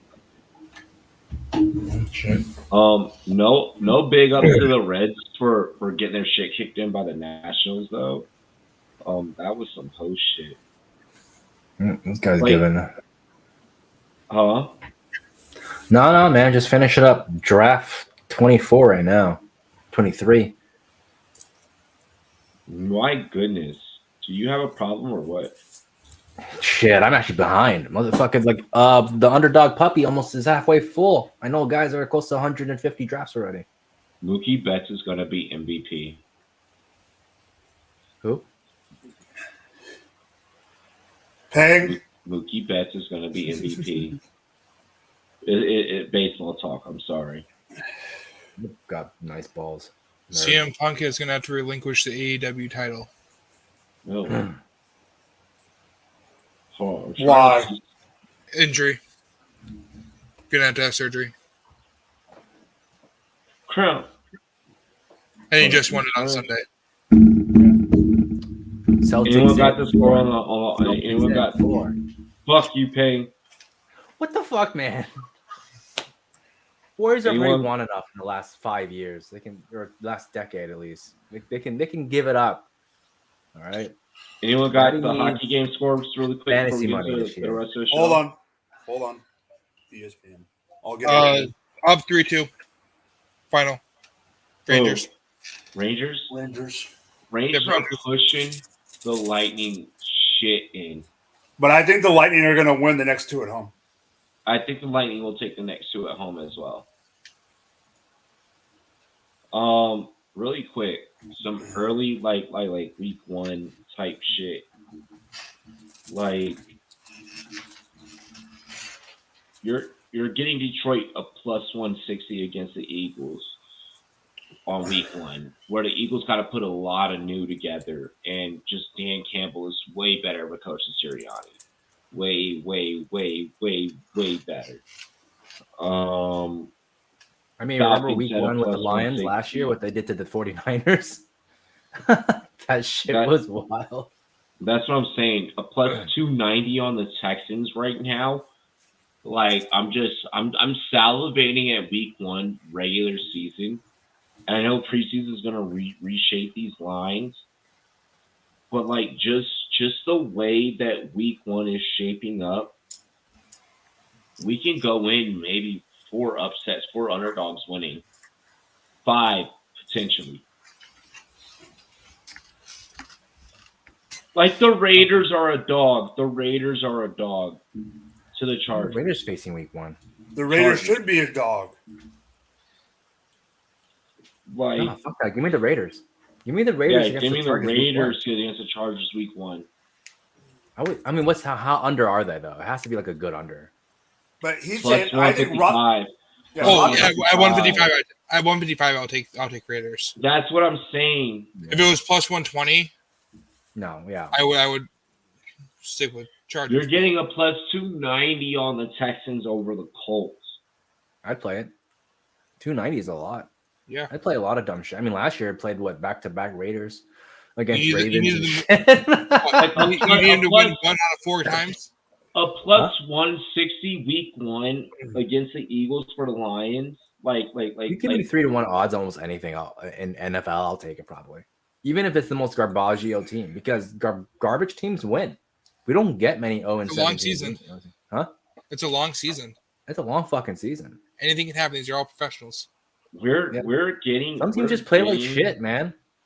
People forget. Remember fucking the Jags that upsetted 2 of the AFC East teams? Hey, you want to know your best week 1 favorite? Tennessee minus 300 against New York. Giants or Jets? Giants. Oh, bro, don't do the Jets game. The Jets game against Baltimore. The Jets are a plus 165 underdog, bro. Give it to me. Not. Bro, fuck that. I would be willing. I'm ready to put $1 down on every single one of those matchups on the underdog, and I will come That's out what ahead. I'm saying. If you're going to give me these odds right now, this early, and I can hedge them later when the odds switch after preseason, or even just cash out. You can cash out before the game's even played. With these odds, bro. Right now, like I'm salivating. I'm fucking. I'm actually curious what the Green Bay Vikings week 1 over under is. I feel like they're going to undercut that one by a little bit just because Adams is gone. You have the Vikings as a plus 100. Kirk Cousins is QB 11 the last 2 years. Yeah, but I'm talking about the over under. 49. That's so week high. 1 where the worst defense usually is played. I consider that 49 and take the Vikings to cover the spread. If it's plus 100, that's the spread is 1.5. 2-point game. Yeah, dude. I'm letting you guys know right now, like with all the research and shit, and just but we've Well, got actually, is it a Monday game? Because that's usually how bad Kirk Cousins shows up. No, that's that we're good. That one's on 9/11. Yeah, that's a noon game. We're good. Yeah, I would probably take that shit. I'm letting you guys know right now with like just the amount of research that we've done. I mean, obviously, just into football alone, but there's a whole nother side of a service that we provide, and that is our betting and our gambling analysis. All the work that we're doing. Yeah. All the work that we've been doing this off season, just experimenting with other sports, expanding our betting and gambling circle into other sports in our portfolio. Guys, fellas, I have a feeling it's going to be a bad season for the bookies. I have a feeling it's going to be a very bad season for the bookies because it's just coming from the Rumboyz team. Because if you're a bookie, you're getting hit from anyone on our staff. This year you're probably fucked. If my Celtics win, that's a 26-1 bet, baby. I feel like right now we have enough analysis and enough different opinions and viewpoints to where on any given week, on any given occasion, on any given sport, we're now able to just start pulling this shit off. It's some Ocean 11 shit. Let's get into this next topic here. I didn't forget that we had a show. I just was looking in, while we were in break, and I was like, God damn, like the fellas are really gonna clean up this year. Like it's really gonna happen this year. Like we're gonna pull through a couple of $1,000. It's gonna be exciting. So you guys hear about the new Madden release? Yep. A little bit. I know the leak came out last week, and Raj was talking about some of the 99 leaks, which is kind of cool. Yeah. So Madden is back on the cover, and I feel like we can all agree that's deserving, correct? I would have been mad if he wasn't on the cover. Yeah, like I would have been disappointed otherwise. But beyond that, like, what are your thoughts on some of the new game enhancements? I can't remember the name of the new game mode. I know that like it's supposed to like. I gotcha. It was called like field presence or something like that, or like field something. Basically, like you can do more animations. You have more control defensively.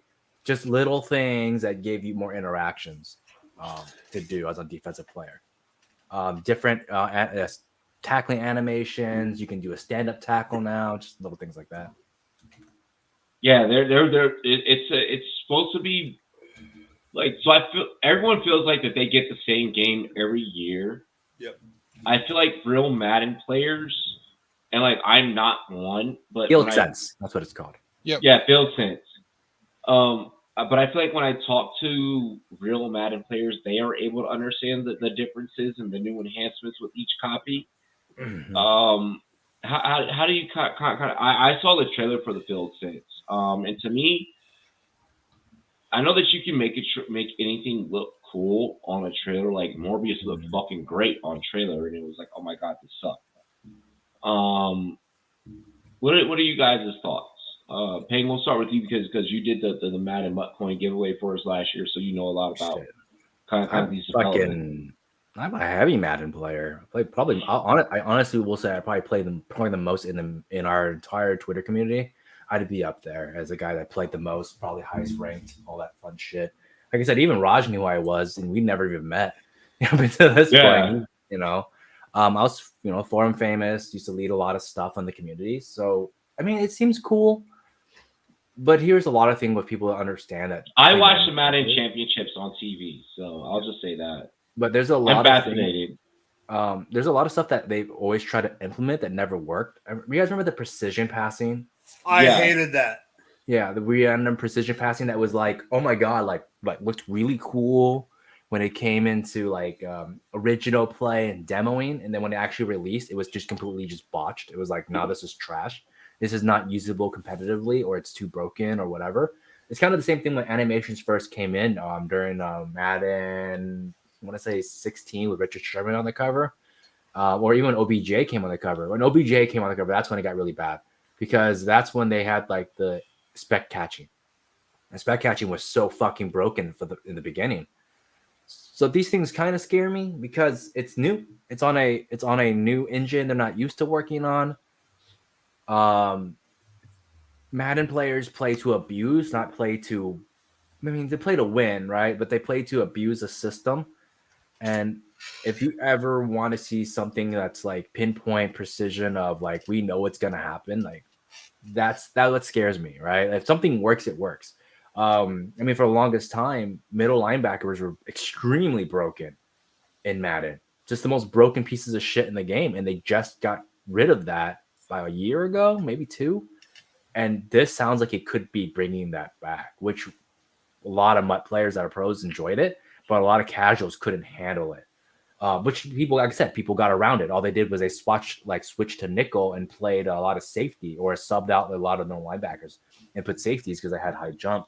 So it's just one of those things that is going. I feel like if they don't correct correctly, it's prepares for some abuse. Like, really, but I feel like going back to a conversation that we had on last week's episode, where we talked kind of about like the FCF and like giving people the ability to really learn and understand the game.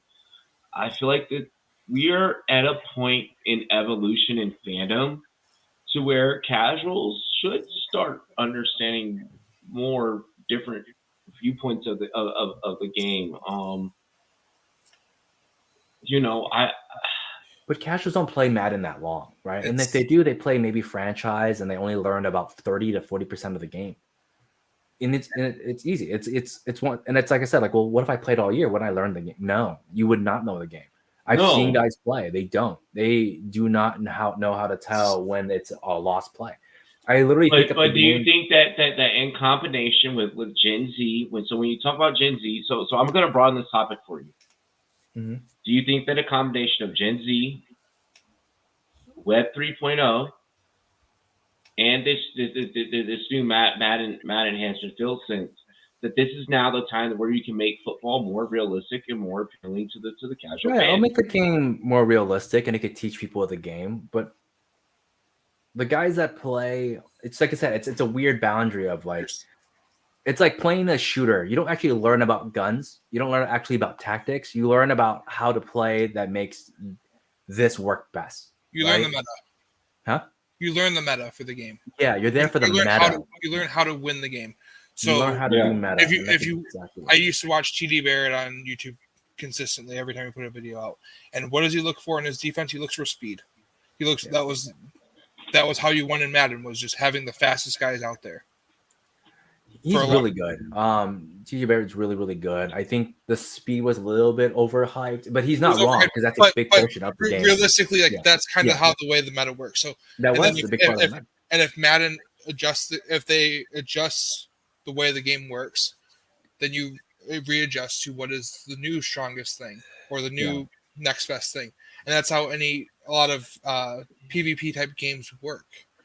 People forget that, so while we see that on a big scale in the NFL, we saw that with the 2 deep safety defensive package this last year. We saw teams push back and say, "All right, now beat us in the underneath game because we don't want you to beat us over the top." So a good example of Madden that got really heavy cheese was pure bull rushing. People wouldn't even play defense on second. They would just literally bull rush and play nickel, a specific blitz. It wasn't nickel blitz, but I'm just saying nickel blitz anyway. And it would just be like a bull rush down the middle, and like you didn't have enough time to throw the ball, right? Or certain contains just were unbreakable, or certain runs out of styles. It's all about meta, not about learning the game. And I think that's gonna be the problem that comes with this. Now, this gives people more control, though. If they do it correctly, it can give people more ways to defense against it. But we'll see. They're gonna be the first year of it, and I like it because they did make a really good with the last 2 years of increasing defensive players, the D linemen's ability to affect the game, because they used to be pointless. You used to just have to get off the rush and do initiative, but now you can actually swipe, spin move, bull rush, club, and things like that actually make the game better. It's just not implemented well enough to be that good. Like bull rush is what everyone's doing now. So you just get high power guys with strength and just run down the middle. But good call, Pat. It's actually the meta. It's a huge thing of it. Right?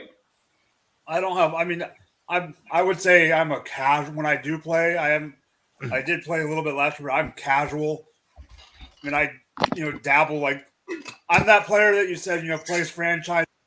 I more than 40%, like a lot of them, but like I did get out of it a little bit because of the lack of change. But hopefully, with the new changes, maybe this will help out. But I'm gonna buy it. I'm probably gonna buy it no matter what, just because of Madden being on the cover. I mean, it's like so when Kobe was on the cover of 2K, like I bought that copy of 2K specifically for that, like So I guess it's one of those things. Speaking of, Kobe has a new 2K documentary, or has a new Netflix documentary coming out, The Black Mamba. I don't want to watch it. I'm watching it. No, I'm gonna watch it, but yeah. I'm gonna, I'm just gonna be No, I agree. Speaking of, you said that also you're usually a cash and you play franchise mode. 40% promo code Rumboyz. Are you playing all 22? Yeah. I'm already signed up. I haven't joined, but my account is active. Make sure you guys use that promo code, man. Make sure you guys sign up for all 22. The next level of fantasy football is here, and we're giving you a discount. Like we're hooking you up, like for real. Like who else is giving you 40%? I don't know anyone else. Let's go ahead, dive into the next topic. RIP John Madden. We're happy that you're back on the cover, to be honest. Where he belongs, baby. The banner's on the bottom. Yep, exactly. Yeah, the promo code banner's on the bottom. I'm leaving it up there the rest of the show, to be honest. Okay, I'll leave it. Although we predominantly talk football on this show,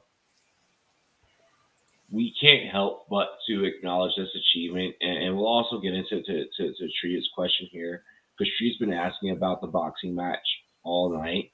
And we are going to fit that in. I promise I'm going to fit that into tonight's show. Although we are predominantly a football sports talk show, what are your thoughts on LeBron James becoming the first active sports billionaire? Not billionaire. Mike. One word. Inevitable. I mean, I feel like it, right? I mean, so I finally watched the new Space Jam a week ago, and it was actually pretty good. It wasn't bad. Like when you watch it through today's lens, it's like, oh shit! Like if I knew nothing about the original Space Jam, I would understand what they're doing with this. It got unnecessary hate. I didn't like it. I'll be honest with you guys, I didn't like it. Was that because of him, or was that because of the I'm just saying it wasn't just him that made I heard it wasn't that great. I didn't watch it. But all I'm saying is he's going to get blamed because he took over the main part for Jordan. It's not LeBron's fault that I don't like the movie. Yeah, exactly. That's my point. It's everything else that I hated about it. It was like the child's plot thing was kind of weak. I didn't think it needed that. But the father versus son thing, like I didn't think like it needed that.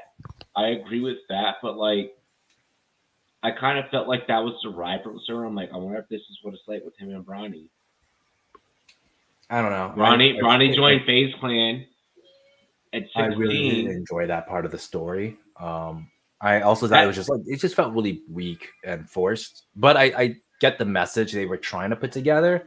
It just seemed like it made you roll your eyes, like really, like kind of go really. The father versus son thing was weird, and I didn't like. I get this, like this prodigious like LeBron kid that's like in tech. Like, come on, let's be real. Let's be a little bit here, right, guys? It's a little bit much. And it was really overall though, like I'm glad they kind of kept to the old story, and it was some funny. I thought the Michael B. Jordan part like made me laugh way harder than it should have. I thought that shit cracked me up more than it should. I thought that was really good. Yo, Michael B. Jordan's getting a lot of love from like NBA players. He was even in a old Kobe commercial where like Kobe was like, "This is who you're playing." He's like, "No, this is who I'm playing." Go to 20 minutes and 36 seconds, and like it goes to the Benjamin Button clip. Like I mean, yeah, no. You're right. I like that. Yeah. I think the forced wokeness is what kind of annoyed me. That's what it was. Just this random little bit of forced wokeness that we just don't need, right? Like you have the movie already, man. Like you don't need to shove in more subliminalness into it. That's what killed it for me. But I mean, cartoon wise, it was cool. I like seeing all the characters, but you could tell that they like forced hella shit that made the last one, I think, more fun. Like you're here to make a fun movie, not teach me that I'm some random life lesson. It's like a weird lesson, I think, not a random life lesson. Don't let me know I'm a bad father. Not just that, it was just other shit. But I was like, come on, I don't need that in my life. I get it. Pat. But it's not LeBron's fault. I'll say that much. I agree with that. But he's a billionaire. Oh yeah, easily. Oh yeah. Yeah. I remember a few years back that in the endless LeBron versus Jordan debates, people were saying, well, look what Jordan did for the game of basketball and all this stuff. And Jordan walked so that LeBron could run with the torch in terms of making money and making a brand. And that's what people have to accept. Is they're two different guys that have done two different things. While Jordan is great for the game, I think LeBron is great for the world. I think LeBron is a better human being than Jordan. No, fair enough. Yeah. So on that side, we're not here to dissect that shit. All right. No, but like a billionaire, that actually kind of matters, though. Right? I want a billionaire that's going to give back, not because he has to or because it's expected of him, because he thinks it's the right thing to do. Because he wants to. But I mean, this is also like two totally different generations that we're talking about. It is. Like I mean, the 90s were completely different generations, but the issues in both generations are almost the same. Oh, they're absolutely, a lot of them are. It's Right. just this one's now a little bit more woke and fucking gets it. But I mean, yeah, that's a different. And it's not like LeBron's like a young guy. LeBron is pushing 40 in a couple of years. He's not like a fucking young dude. Yeah. So, you know, and LeBron's an 80s baby.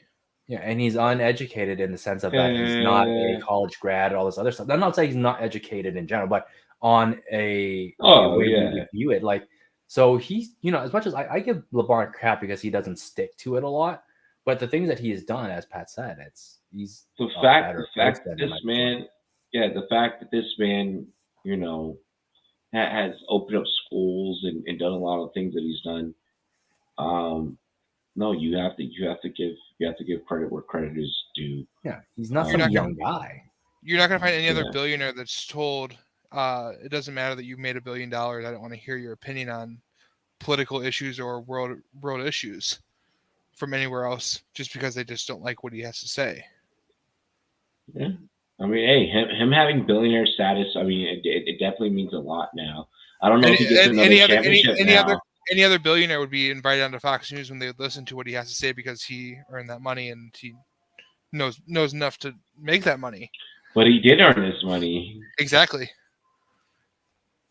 Yeah. I mean, it's unprecedented. And a lot of it, and realistically, a lot of his money isn't just because of basketball, but because of who he is and what the deals he's made, and same way that Brady's made a bunch of his money.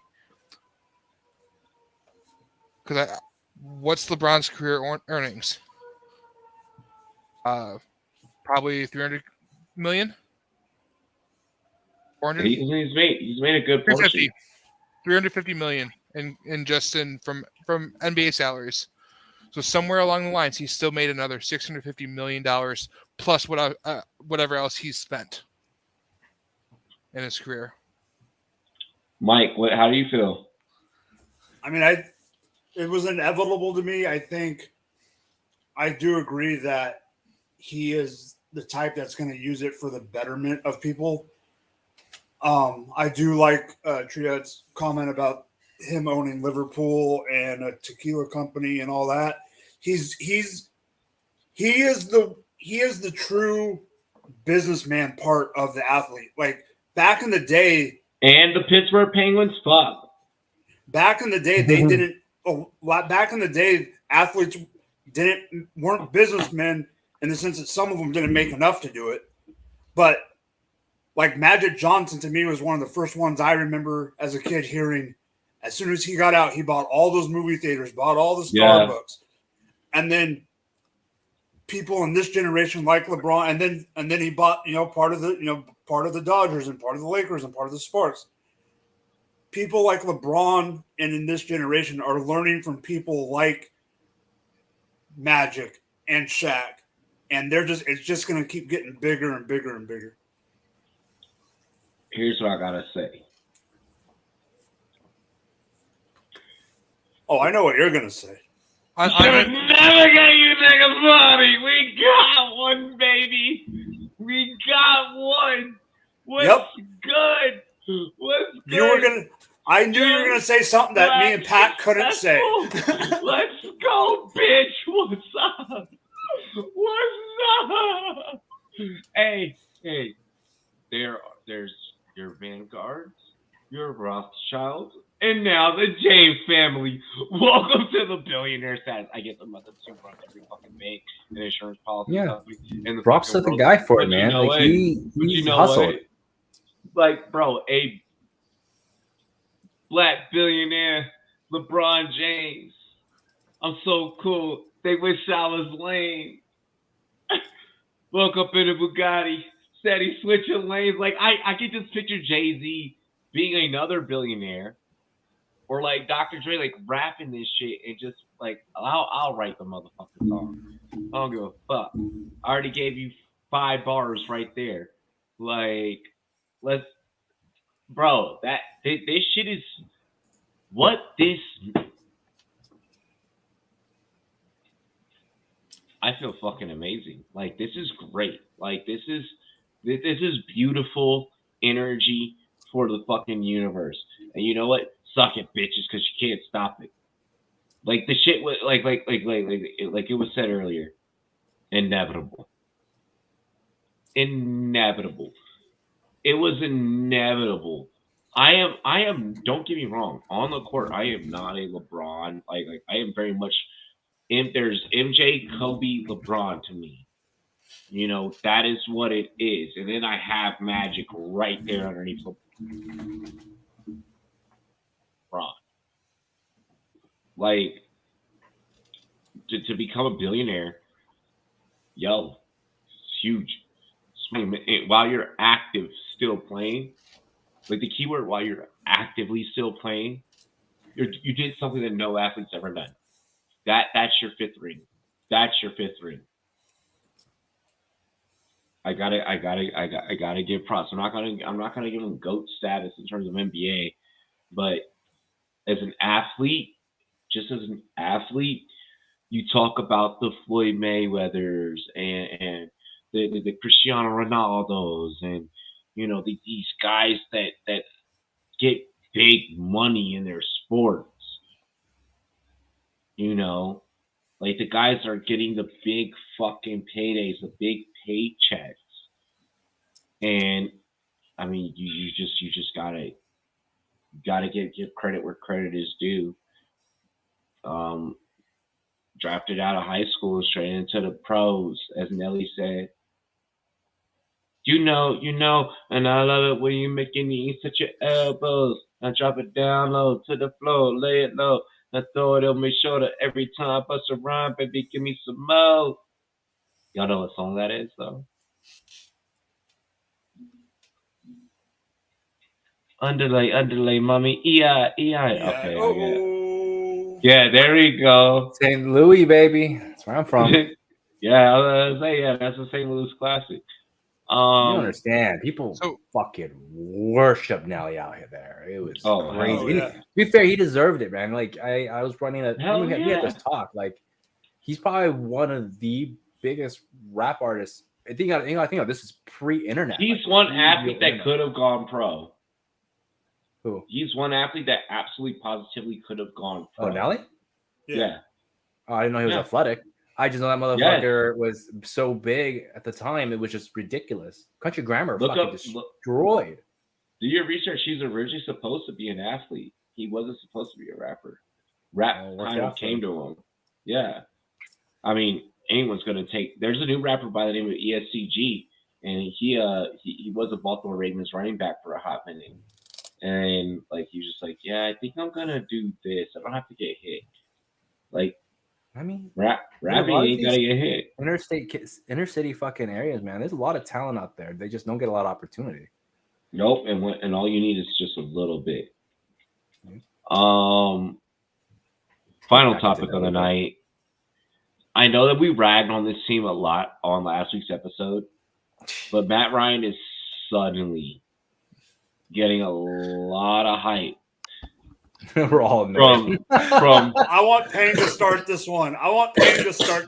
From his wide receiver, and his wide receiver system, Paul is shit, saying the QB is capable of putting it wherever he wants.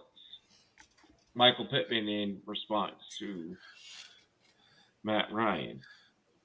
Is this a sign of a resurgence of Matt Ryan? Like, let's be real, though. Go ahead, Payne. You start. Fuck out of here, man. I can't. I fucking can't. I've just been so annoyed just hearing Michael Pittman all fucking offseason. And June fucking 3rd, which is my wife's birthday, by the way. Happy birthday, my wife. We're talking June fucking 3rd, and I've only heard about Michael Pittman for the last 2 fucking months. Now, to put it in perspective, this guy is now being drafted like ADP 30 right now. Like, what the fuck are we doing here?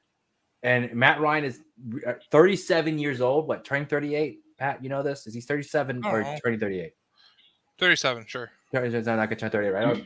If I'm wrong, you can cut off my. I don't think that that people are looking at who's paired with who in what situations. No, they are. The biggest argument this offseason about Michael Pittman's going to be so amazing is because he is getting such a QB upgrade. Mm-hmm. He's getting the QBS upgrade of all fucking time. He's getting a 37-year-old fucking Matt Ryan that got traded away from his franchise. Ew. Are we fucking kidding right now?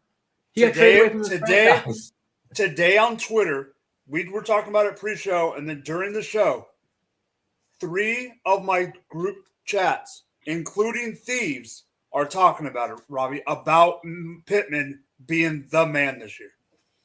And not just any man. 1,300 yards, 1,400 yards, 12 touchdowns, fucking 110 receptions, just all sorts of shit that I've seen. I could see. Hold on. I could see both sides of the coin. I'm not trying to be that person. No, there's no fucking coin for this. There's no fucking way. Think about this, like Robbie. You got to think about all these numbers. 110 receptions puts him better than career Allen Robinson. Okay, 13 of 1,400 yards puts him at Julio-esque numbers with a young Matt Ryan. Yeah. 12 fucking touchdowns would be better than Devontae Parker's best year, where they were slinging the ball. That's not to say that a new location can't resurge Matt Ryan to be able to give him the arm power to deliver the ball to Michael Pittman. Name a quarterback that's resurged in QB arm power beyond the age of 35. Fucking Matt Stafford has to take a break this year. Has it been done?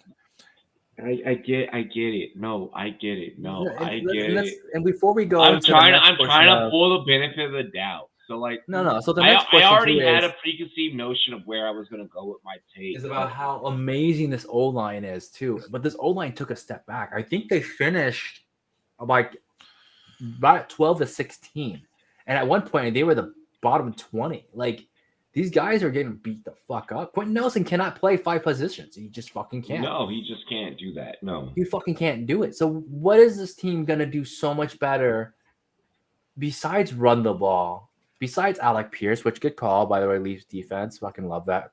You know, like, what are we doing? Like, what's going to make Michael Pittman, a guy that only stays on one side of the field, by the way, go look at his fucking next-gen stats. He sits on one side of the field. So per last week's episode, we were thinking that Tua can make a leap, but not Matt Ryan. And I think that is because of age differential. It's an age differential and a weapons differential, right? You're talking about Tyreek Hill, Jalen Waddle, whole new running back core, new O-line.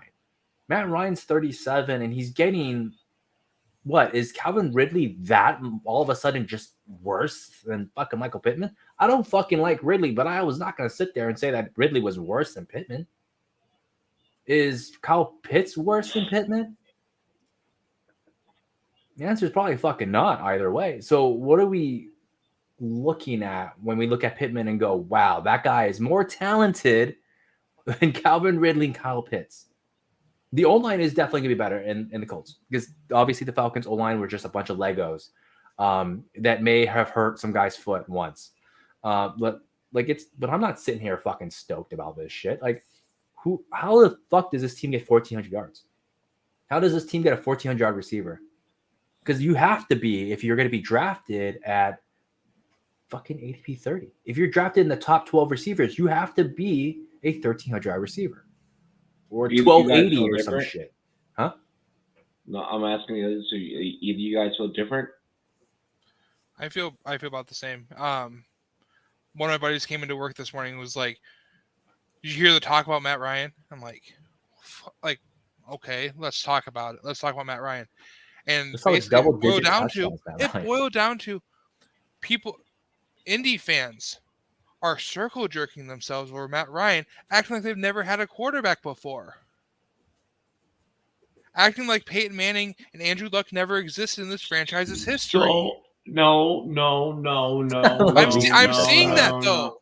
I don't think that that's what Indy fans are doing. I think that Indy fans are saying we can repeat the same formula that we've had because we've always had seasoned guys. I think it's people.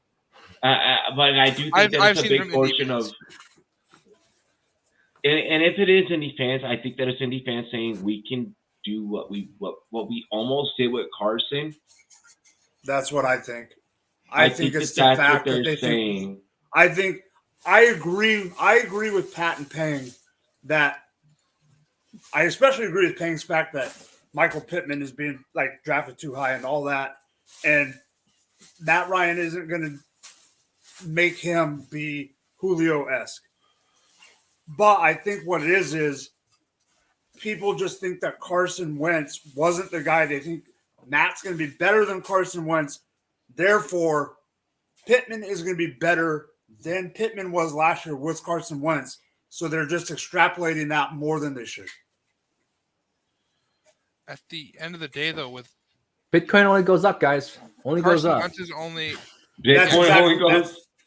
Bitcoin only goes fucking up, guys. Stocks always up only. This is what it fucking feels like. No, I like what you said there, Payne. Bitcoin only goes up. We're like, maybe there's a possibility, maybe there's a chance here that fantasy football is a lot like the market. And you're having kind of this almost like super, I don't almost want to say libertarian view where it's like, oh, the market controls everything, and I think that's what a lot of people are thinking is they're like, oh, the market controls everything, like everything's going to be good, like everything's going to be fine. And in reality, when it comes to Michael Pittman, I've said it multiple times before here on this show, I want to say 3 Fridays in a row whenever this team has been brought up, I'm thinking that Michael Pittman is best off not being an Indy. If Michael Pittman wants to be what Michael Pittman believes that he can be, I don't think that it happens in a Colts uniform, unless the Colts suddenly end up with a number 1 pick at QB, and then we have the next coming of Joe Burrow, who just comes in his sophomore year or Patrick Mahomes leads their team to a fucking Super Bowl. Where the odds of that happening, I mean, we're talking about few and far between. We've seen that time and time before. We're fortunate to have these young quarterbacks going in, marching in as a recent, and being the guys that be capable enough to go and do the job. But it's usually always been some more developed name at QB that's gone in and done it. I'm not saying that Matt Ryan can't do that in a Colts uniform, but there's not enough evidence to prove that he can do that. And there's also not enough evidence to support that Michael Pittman can support the workload that would make him have to be a Super Bowl winning number 1. You're not gonna sit there and tell me, Jonathan Taylor, guys, we have Jonathan Taylor and our offensive line, like Payne brought up the offensive line. Those guys are getting beat up front. Quentin Nelson can't play all 5 positions. Jonathan Taylor, eventually you are going to run into a defense, especially even if you do make the playoffs, you are going to run into a defense that is going to be a stone fucking wall for you. They got shut down by Jacksonville last year. Like, what exactly. the fuck? Yeah. So I mean, you're not gonna sit here and convince me that Matt Ryan is the second fucking coming of Andrew Luck, because your second coming of Peyton Manning was Andrew Luck, and he retired during a preseason game. So, Indianapolis, I need you to just take a chill pill. It'll be all right in the next couple of years. You guys always bounce back. You guys always figure it out. Give it a couple of years, though. I feel like every team's in a cycle right now. I feel like there's a lot of teams that are in Indianapolis's shoes, where it's like, we don't know what we have, but if we just so happen to get hot and go on a run, we could be something. Like, I feel like right now is the first time in a long time where you can't count out any motherfucking team. Indy could have been something if they hadn't made the Wentz trade. I think that trade really set them back. Which one? I think the Wentz trade. I think moving Wentz and getting rid of Wentz. It was a desperation trade. But Atlanta needed to get rid of Ryan somehow, some way, and it was either Ryan ended up in burgundy and gold or Wentz ended up in burgundy and gold. Well, yes, those were your options. I'm saying when Indy first got Wentz from Philly. Yeah, that trade. I think that hurts them. That hurt them longer term building the. I think that with the weapons that Wentz now has, Wentz can do some okay shit. I think with the weapons that Ryan has, he can do some okay shit. I think there's a couple of teams out there that are in this kind of middle, dead of the water, kind of like, we can paddle our way to a playoff position. You know, I think that there's a lot of teams. I think that even Philly, even them getting AJ Brown, I think they are still sitting there. You know, I feel like everyone, Detroit is even sitting there where it's like, we can paddle. We can paddle. One of the issues I've noticed with fantasy analysts, and especially, and I think Pittman's going to be a good prime example. But we do everything here, so it's not that we can't just talk like, you know. No. But I mean, it's particular to this, right? It's expectations of, like, you can, once again, Bitcoin only goes up, right? Like, all these guys can do is just go up. Like, there's no ceiling for them, and realistically, there is a ceiling, right? I remember someone was talking about how Michael Pittman has blazing speed. I was like, that motherfucker runs a 4.52. 4.52. Like he's like, well, he's super tall. I was like, so is many other guys. Like, you know, you can't put up a stat or put up a metric and be like, that's why he's gonna be great, because there's always gonna be someone better in that metric, especially than someone like Pittman. Like, you can't make a guy a 1. Okay, you can make him a very Pain. solid 2. You and I, we both play a little bit of poker, you know, here and there, right? Let's look at the conversation that we were having earlier in the show about the week 1 odds. Now, we were like, no, there's like a lot of upset. To me, the way that I'm looking at walking into the season with, and maybe this is kind of like a gambling Robbie speaking more so than fantasy football Robbie, but even in fantasy football, I feel like this year I could take a lot more risk than probably what I would have normally, because of how much different movement happened. I don't remember an as active offseason. But I think that's also because we dealt with a year and a half of the vid fucking shit up, to where people got out of that rigorous rhythm of what we were involved in 2017, 2018, 2019 of playing fantasy football. Yeah. Well, like I said, man, it's not like the fact that I don't believe a guy can be great. It's more of, now we're putting our hopes onto something, which just might not be a reality, right? Look at how many guys have retired. Yeah, exactly. Yep. Like one move shifts a whole team. I'll say this, Robbie, and your counterpoint. You're saying, you gotta go, guys. Catch you guys later. Have a good night, Ping. We're about to The sign up soon. idea of gambling a little bit more on Pittman and being willing to take that risk. There's other guys at that same level that why not gamble there? That can put up those numbers and have a better path to those numbers. We were talking backstage about this a little bit. I trust Amari Cooper to do it more than I trust Michael Pittman. This is a year to where I was talking to one of my gambling partners today. One of my longtime friends, my homie Angel.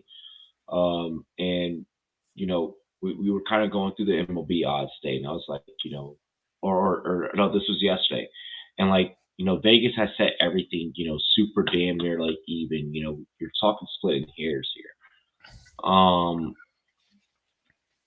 And I mean, we cleaned up pretty nice yesterday. We had a good day yesterday against the Bucks. But I bring this up because I'm already looking at early week 1 odds. I'm already looking at where guys like Pittman and Amari Cooper and, you know, Waddle and shit like that like are falling. And I'm knowing these are make or break decisions for my team. And to your point, like I'd rather take the gamble on a Waddle, a Cooper. Can I ask you a question, Robbie? Jar, like, what's up? So I asked this before the show. It's another player question because I've been seeing this a lot lately, and I know you'll appreciate this question. Would you right now for this year rather have Michael Pittman or Scary Terry? I'd probably take Scary Terry because I know that that's a little bit more certain. I have been seeing in the past week and a half arguments of hands down, no doubts about it, Pittman over Scary Terry. Multiple occasions. I don't think that I can hands down say that. Scary Terry has the Brandon Cooks effect. I can't do that. Exactly. Until you're innocent until proven guilty. Until you're proven invincible. Until you are proven that you're not effective he's effective with any QB who fuck throws to him. Yeah. God forbid that they do make the long-term contract happen this year, which it sounds like that it's going to happen, especially with Schneider being out of that motherfucker. They make his contract happen, and they keep him in burgundy and gold, and you draft one of these big-time quarterbacks coming up, in the next year. He's now all he needs is a guy, or you get someone in free agency. You get him a guy and honestly, Wentz can be a jag. Like, he could be just a guy to complete Washington, to go to a record, to at least be a wild card. Like, I think that it's Eagles. I think that it's Washington. Jerry Jones talked too much shit, like I said last week. This is going to get super, super, super. This season is going to be interesting.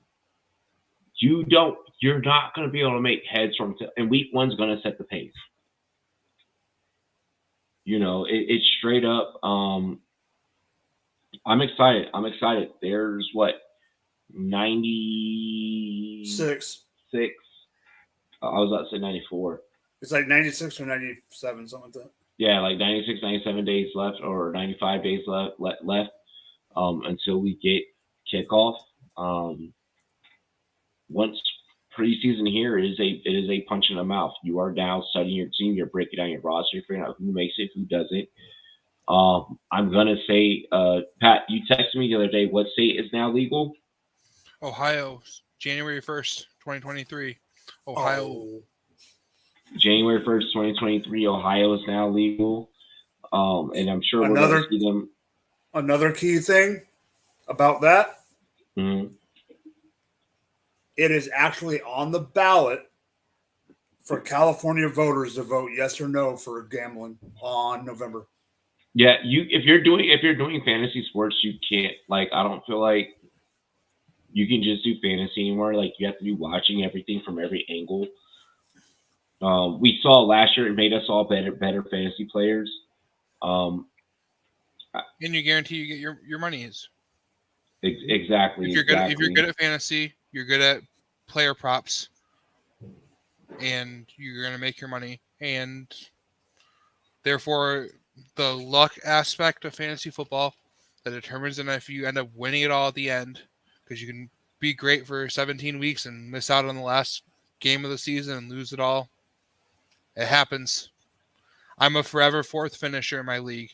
My league mates know I'm the best fantasy player in that league, but they've seen me have terrible luck in the playoffs. It happens. I get a lot of rain. I don't care, Robbie. I don't fucking care. Sorry. But it's a sore subject, okay? I've had random. I'm gonna get my first all-20 super team this year. Watch. Playing 30 leagues doesn't count. I'm not gonna play in 30 all-22 leagues. I'm throwing shade. I'm a beat. Hey, I'm calling out my sis Maddie Kroll. I'm beating you at your own game. You finally get the draft lineman.